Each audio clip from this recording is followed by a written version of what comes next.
विसाचलम का जंगल लाल चंदन की लकड़ियों के लिए ही प्रसिद्ध नहीं था। इन जंगलों की हरियाली के पीछे एक भयानक कहानी छिपी हुई है। 2015 में पुलिस ने इसी जंगल में 20 लोगों को मौत के घाट उतार दिया था। ये लोग लाल चंदन के तस्कर थे। उनका लीडर पुष्पा भी इसी हादसे में मारा गया था। इस घटना के बाद इसी जंगल में किसी भी व्यक्ति का जाना बहुत मुश्किल हो गया था। पुष्पा और पुष्पा के साथियों की आत्मा ने इस जंगल पर अपना कब्जा जमा दिया था। गांव वाले, टूरिस्ट या पुलिस तो भी अगर वहाँ चला जाता था तो कभी वापस नहीं आता था। ये सब पुष्पा और उनकी आत्माएं जंगल में भटक रही हैं। जो भी इनकी शांति भंग करता है वह कभी वापस नहीं लौटता। जंगल में लोगों के गायब होने की वजह से पुलिस की टीम भेजी गई थी, जिसमें 3 लोग थे, भावेश, सुरेश और मोहित। जंगल के बीचों बीच घने जंगल में निरीक्षण करने के लिए किया गया, जहाँ लोगों के ज्यादा गायब होने की खबर आ रही थी। उनकी जिम्मेदारी थी कि वह उस जंगल की सच्चाई पता करे।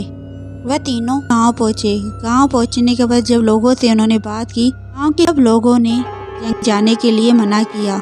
अगर चले गए तो कभी वापस नहीं आओगे। बूढ़ा बोला कि वहाँ वो लोग हैं जिन्हें पुलिस वालों ने मारा था, वो भी गया, वापस नहीं लौटा। लेकिन उन्होंने गांव वालों की एक न सुनी। वह जंगल के अंदर एंटर कर गए। वह तीनों जंगल के बीचों बीच हिस्से में आ गए। वहाँ घना अंधेरा था। मोहित को एक पेड़ के नीचे जंग लगी कुल्हाड़ी मिली।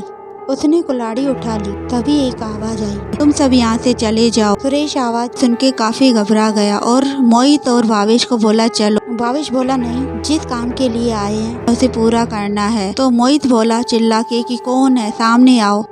भावेश बोला हम यहाँ से नहीं जाएंगे, जिस काम के लिए हमें यहाँ भेजा है वो पूरा करके जाएंगे। फिर आवाज आई, यहाँ से चले जाओ।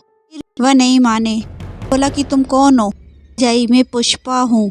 उनके सामने आ गया। फिर पुष्पा ने 2015 में किस तरह पुलिसों ने इन तस्करों को मारा था उनके सामने एक पिक्चर की तरह आगे आ गया।